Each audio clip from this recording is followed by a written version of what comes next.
everybody. Good morning, good morning, good morning.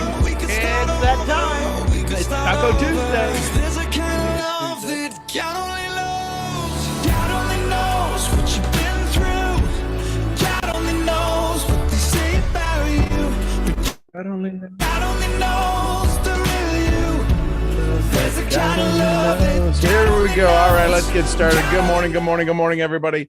Hey, it is Tuesday, January 17th. It is episode 1421. Is it 21? 22. Yeah, 21. Today, the conversation is about mining. We're not talking about crypto mining, although we are talking about mining and delivering something from a collaboration of effort, right? So this conversation about mining is what you're going to do about where do you mine? How do you mine your greatness? How do you mine for success? How do you mine for awareness? What's your philosophy? What is the things that you use, right? If you were going to go mine for topsoil, you really wouldn't need that heavy of equipment. You could dig it. It's right there. It's on the surface. When you go deep, it's going to take a little bit more equipment. It's going to take a little bit more conversation. It's going to take a little bit more focus. So it's truly a question of what are you mining for? Most people today are mining for security. They're mining for safety. They're mining for continuous consistency. What are you mining for today? Good morning, everybody on Instagram. Good to see you all here. 10 people already. Oh my goodness. Somebody must have who let the dogs out? Oh, what the hell does that have to do with anything? I don't know. It just came into my mind. So let's talk about mining. The thing is that when you mine, right, if you're mining for oil, it's called drilling. Right? Because it's a very small hole in a very massive depth of vastness of materials. When you mine for gold, when you mine for silver, when you mine for heavy metals, there's a lot of things called, if for those of you that aren't in the mining world, there's something called overburden. And overburden is all of the soil that's above the vein. So I worked for years in the phosphate industry. And they would literally strip mine the phosphate industry. Phosphate in Florida. Florida was a huge area. Louisiana was another area, but Florida was one of the world's biggest deposits of phosphate. This granular stone clay mixture of a variety of things that they would have to take off the sand. And then they would get to the vein of phosphate and they would mine that and then they would cover it back up and they would turn it into lakes. That's why there's a lot of lakes in Florida, in Central Florida, in a variety of areas. So the question is how are you going to go mine? Are you going to go drill? Is there a resource? Is there a pool of information that you need to get to? See, Tony Robbins says all the time, you don't lack resources. You lack your resourcefulness, your ability to access the resources. Too many of us are strip mining and we're trying to get through all of this overburden, this confusion, this doubt, this fear, this bewilderment by taking class after class after class after class after class after training and changing company after company and comp plan after comp plan. Do you realize, unless the company is no longer in business, all of the comp plans work? They may not work for you. That's a difference. See, when people change their business model because of a compensation plan, they talk about, here's how they talk about the change. I now have the world's greatest comp plan that's ever existed in the existence of existence. That doesn't really work well when they change the company, when they change a comp plan 6 months from now, a year from now, because if it's the best of all ever, if it's the best since sliced bread, there's no reason to ever change it. Yet most people, because of there's things called creepage, there's a variety of things. There's international harmonization. You can tell I worked on the corporate side of global companies. There's all of this confusion. So rather than have all of this confusion, just decide what you're going to go mine. Does it matter if you change companies or comp plans? Does it matter if your company, here's the big thing. Let's say you don't even change companies. Let's say all of a sudden that your company, you've got this flagship product. It's the world's greatest product. There is no doubt it's the best product ever. It's the best product in the market segment, let alone it's the best product that your company has. It's your money maker. It's the thing that just absolutely allows people to flow into you. What happens if they come out with a new flagship product that's even better and greater? Is this one not as good? What if it's an upgrade from what you have? That's why most companies will come out with categories versus continually enhancing, because if you enhance, then I got the old product, then, oh my God, I got the old product. You sold me the old product. What are you mining? See, when you mine definite major purpose, definite mining purpose, I might have to coin that, definite mining purpose, what are you going to go mine today?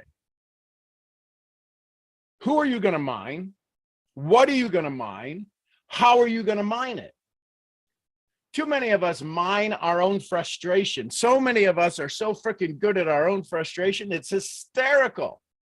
It's hysterical how good we get at our own frustration. How many of you have a unique skill set? Listen carefully. It's not one maybe that you want. How many of you have a unique skill set to mine the aggravation of somebody's idiotic post that you have been able to mine frustration for an entire 24-hour period? How many of you have been able to mine deep down inside? You've been able to go deep on yourself and you've been able to mine your aggravation with your significant other for 12 hours. You're pissed off at them. You have mined some good pissed offedness. See what happens when we change the way we look at things? See, you are always mining. You are always looking for resources. These resources are either going to serve you and elevate you to a higher level, or they are going to debilitate you and decapitate your success. They are going to diminish and demise. You like all this alliteration? And they are going to downtrodden your capabilities and capacities.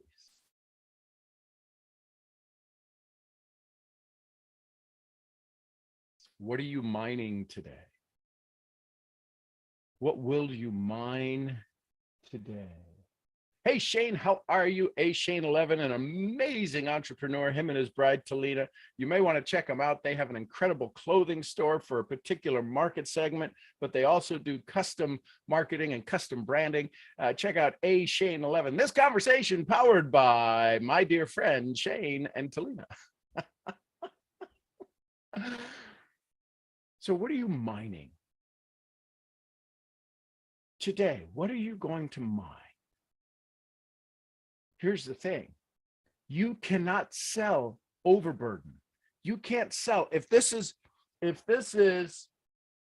I don't know, if this is the stuff we want to get to, and this is all of the dirt on top, if this is the vein that we want to get to, and this is all of the dirt on top, this mouse pad, we can't sell the mouse pad, although somebody may come up with a reason to buy dirt, but you need it to fill in the hole back. Otherwise, you have this big gaping hole. So now the question becomes this. There's Paul. How are you, Paul? Good to see you. What is the overburden that needs to go away? The overburden, can I let you know a little secret what the overburden is? Here's what the overburden might be. It could be. There's a chance that it's your old story. And sometimes this overburden, moving up here to Arkansas, I'll give you a perfect example.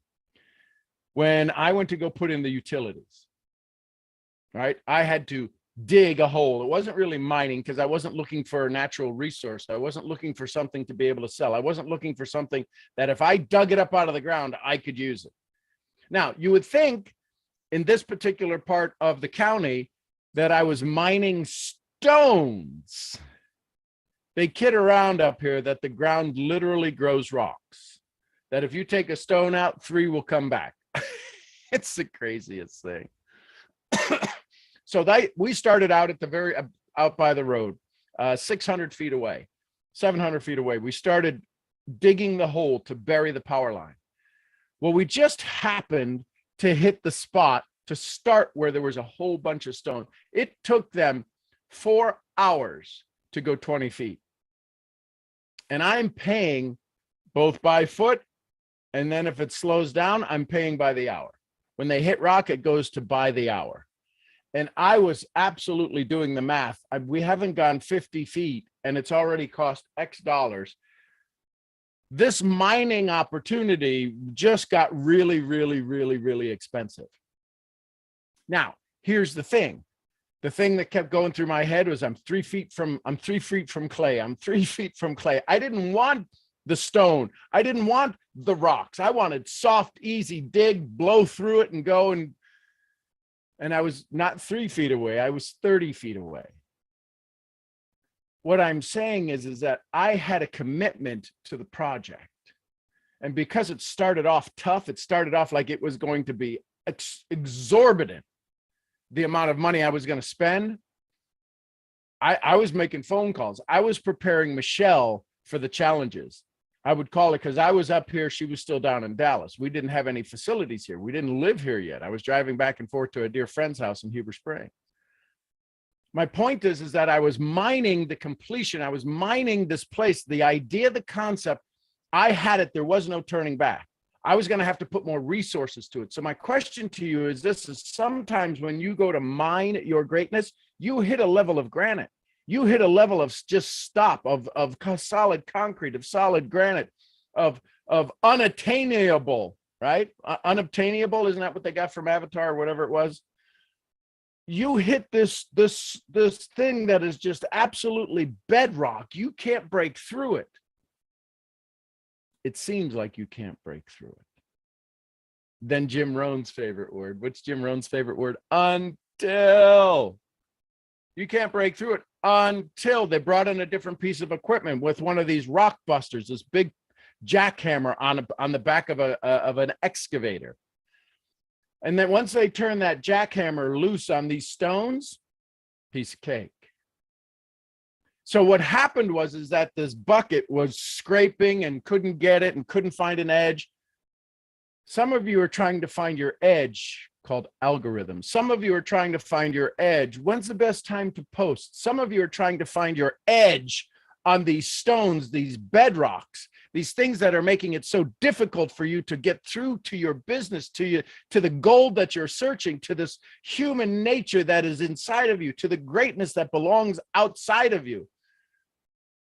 And you can't get the edge because you keep scraping and scratching, and there's all this noise and there's this confusion. And if you've ever had a backhoe scrape across a rock, it is worse to me, it is worse than nails on a chalkboard. But soon as we decided to bring in another piece of equipment, it took more energy and more focused at the point of that bit. It's called a rock breaker. Literally, that's the name. Some genius came up with this sophisticated business name of a rock breaker. What is the rock breaker you need to get through so you can continue your mining? There's gold in them there hills. There's gold in them there cells. There's gold in them thoughts. We just gotta break through that bedrock. Got to break through that old story. Got to break through this resistance. And this is where dangerous consciousness comes in. See, because you can keep scraping and you can keep scratching and you can keep making noise and static and aggravating the people around you because it is noisy for them to hear what you're going to do. It is noisy for them to hear what you keep making promises about. It is noisy for them to keep hearing you scrape on this average that is you. Oh, but wait a second. Between you and me, they're doing their own scraping too. And they're scraping and you're scraping that they want you to succeed. How many people, listen carefully, drop a 1 in the chat. How many people would be absolutely happy if all of a sudden you became the major breadwinner? Drop a 1 in the chat. If you became the breadwinner, listen, I don't even care if they'd love for you to make an extra $400 or $500, but they would love for your business to take off the way they see everybody else doing it. And they're scraping their own stuff. They're mining frustration. They're mining their aggravation. They don't have a chance. They see that you have an opportunity, of flexibility, a possibility of creativeness. They see you with all of this chance and they don't quite understand it. So what do? They keep banging at their job harder. They keep banging at their thing harder. And then that echo, that frustration, that aggravation comes back to you, because the second you make the slightest little eek, they're all over it. They're so sensitive to this whole scraping of frustration and aggravation. Is any of this making sense? Drop an S in the chat. So we've got to get you focused. We've got to get you dangerously conscious. We've got to get you to a point to where you can bust through this. And the busting through of this bedrock, of the delay, of the frustration, of the aggravation, of the stones in your life, it's called your mental toughness. It's called your ability to have discipline. It's called your ability to break through your old story, because you are unconsciously finding your own ways to short circuit your success. Nobody wants to. Nobody knows the trouble I've seen. I have no idea where that came from. It's an old song. But the reason that you're stuck is because you're not focusing. You keep looking. You keep going to get another tool that's the same tool that you're using. If all of the tools that you had worked, you wouldn't need any more tool. But the tool, listen, you've got to come to this realization. You've got to come to this conversation. You have to come to the truth with this dialogue that the tools that you're using are not working. It's not that your plan sucks. It's your execution of the plan with the tools that you're using. I could, listen, literally, there's a good chance a year later, we could still be digging on that same stone. Here's what typically happens. When an immovable object is met, one of two things happen. You have to become bigger and move the damn thing, or you move. And too many of you are scratching the surface of your potential. You're mining this. You're just digging down a couple of feet and you're hitting frustration. You're hitting aggravation. This looks just like, listen, stones, until you wash them off and get a geologist. Listen, I can't tell you the difference between that stone and that stone and that stone. All stones are a pain in my ass when I'm digging a ditch trying to get power line in that's costing me $10 a foot. And then when I can't dig at $10 a foot, because here's the thing, the contractor needs to make money, and he's either going to be making money at $10 a foot, or he's going to be getting paid $125 an hour to break rock. Too many of you are still stuck with the $10 an hour, and you're scratching, or $10 a foot and scratching, and you're not moving, you're not digging, you're not producing any results. And you're saying, yeah, but I'm getting $10 an hour, $10 a foot. You haven't moved a single foot in the last 2 years. You have to bring in the special equipment. You have to bring in the rock breaker, and the rock breaker is to break this idea, this concept, this old story. It's called mental toughness. It's called addiction to approval. It's called neuroencoding. It's called self-talk. You want to talk about some rock breaking that happened when I did the Self-Talk Academy? When I do the Self-Talk Academy, we do things called RCPs. It is the freaking biggest rock breaker on the planet. And you watch people literally crumble. Their insides turn into all knots and butterflies when they hear an RCP, because what we're doing is we're breaking that rock. We're breaking that old story. And the challenge is you can do it with dynamite, which is what most people do is when they blow a gasket and they become so unstable, they become so unwilling to live with, and they use dynamite. And sure, they blew up the rock, but man, they blew the hell out of everything else too. And some of you are trying to find your stick of dynamite to get through this next challenge. Listen, the pandemic made us all want to use dynamite. Whether you're for or against different things, whether you're for or against different things, whether you're for or against different things, there's a level of frustration. There's a level of agitation, especially young kids. Young kids are using dynamite to find their own place in life. They're doing things like cutting. They're doing things like drug abuse. They're doing things like suicide. There's no coming back from that dynamite.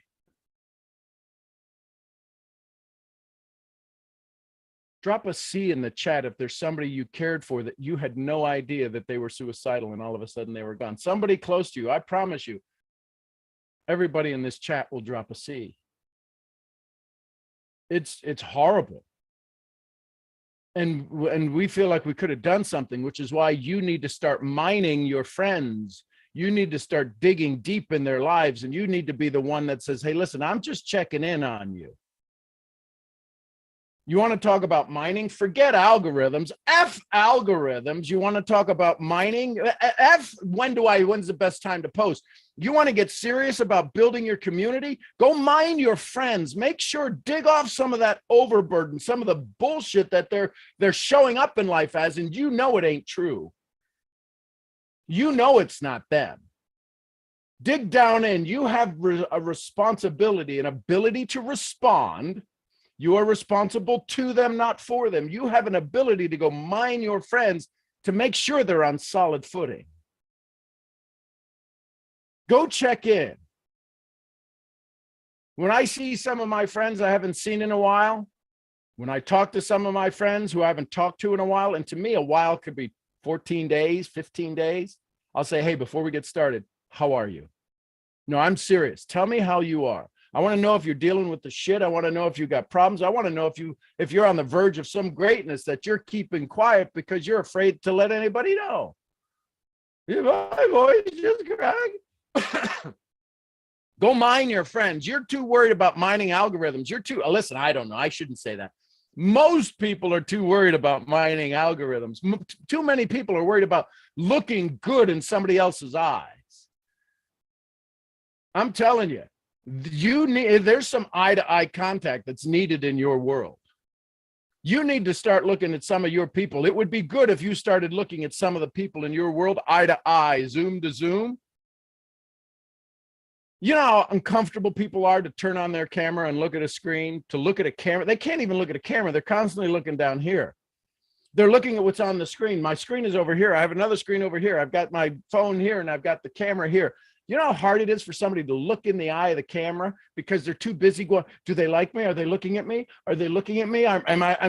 Do they like me? I'm talking world-class people. They're doing their Zoom and they're talking like this because they're looking at everybody on the screen. You need eye-to-eye contact. Now that is a need. That is a must. And all of these Zooms that show people gazing off it, you're not in the freaking Bali world. Look in the damn camera. Give people a reason to connect to you. You want to mine people? You want to mine the sources and the resources of others? Give them a chance to look into you and see what you're worth mining. See if you're worth digging into their soul. See if you're worth giving them 2 seconds of your time to look into the camera to say, hey, I love you. I love you. Algorithms and comp plans. Come on. Really? Of the history of the universe, of the history of our planet, of the history of Homo sapien, you're going to worry about algorithms? You think that's what's going to get you liked? You think that's what's going to get you success? Understanding algorithms? You may want to check what you're mining. Because when you decide what you're mining, you then have to be careful of your minding, your history. Most people are trying to dig their future gold by mining their past. I'm sorry, if I just mined this area, it's kind of like if I just dug this hole and there was nothing in it. Now I'm going to yell about you keeping me. I have no idea. I'm going to go back and mine this same hole of my past, of my aggravation. Listen, somebody write this down. You need to write this down. You need to write down. Nothing fails. This is going to throw you. Nothing fails like success. We're just going to let that, like a fart, just sit in the air. Hope nobody was drinking coffee then. Nothing fails like success. What you did yesterday will not, cannot, impossible to work today. Just not going to happen.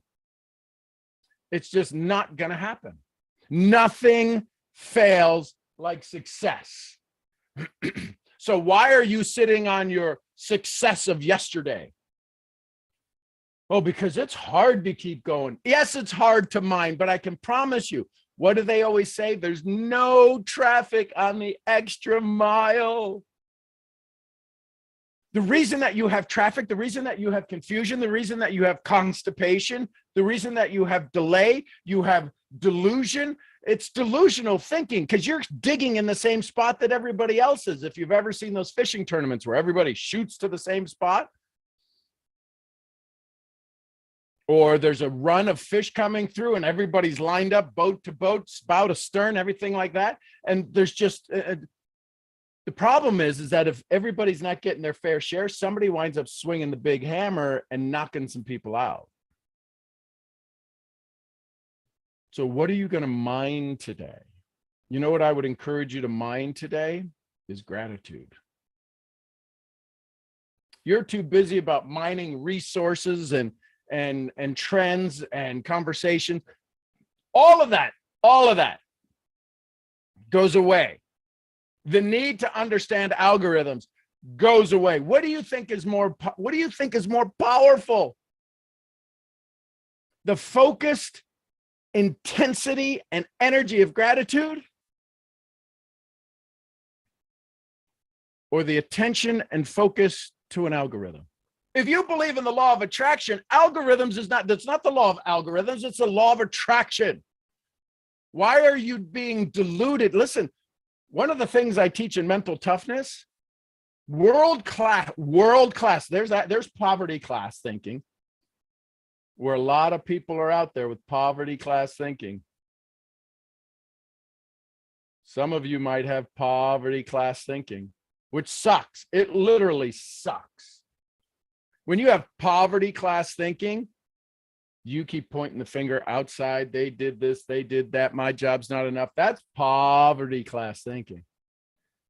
Then there's average thinking. It's a step above poverty thinking.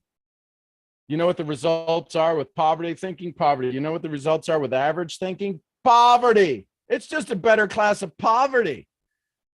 How many of you are broke? Here's how you can test it. How long could you go without a paycheck? That's the thinking you have. I'm just saying. Don't get mad at me. You're the one that, congratulations, where you're at, it's your thought. If you're 2 weeks away from being like behind so much, you got to change your thinking. The algorithms won't change your income. They won't. Because you can understand the algorithms, but when you go put a message out at the right algorithm, nobody's going to hear it because you're not mining your own greatness. All right, I could go on for another 3 hours on this. Here's what I would suggest. Here's what I would share with you. Look a little deeper. Look a little deeper in your dialogue. How deep do you go when you have a conversation with somebody? Tell me how that's important. Tell me what makes that so important to you. Why? What would happen if that would change? If you become that individual, what changes when all of a sudden that starts to flow into your life? How many of you you think you're Google, for God's sake? You just keep spouting and puking information all over everybody and stats and ways, and you keep howling the hell out of everybody. The tyranny of how, Robbins calls it. You keep just pissing everybody off with your how because they're stuck in how and you're telling them how and they can't do your how because none of you are in state.